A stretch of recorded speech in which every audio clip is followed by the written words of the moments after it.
Bago ako mag-N8, I have a vertigo. I have my GERD. Actually, nagka-anxiety din nitong past months. Nung makita ko si N8, and then through Facebook lang, nag-try lang ako kasi alam mo yung pag nandun ka na sa ganun sitwasyon, parang gagawin mo na lahat. Wala namang mawawala. So, yun, when I got my first therapy or session, sabi ko, yun na yun.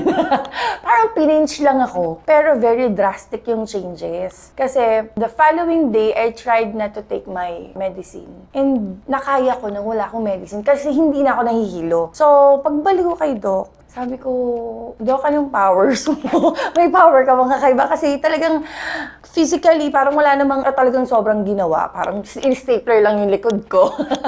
Pero grabe yung effect. Nakapag-into running na ulit ako. Imagine having a vertigo na hindi ka nga makapag-balance ng ayos. Pero nakapag 10 kilometer run pa ako, di ba? So, talagang malaking improvement.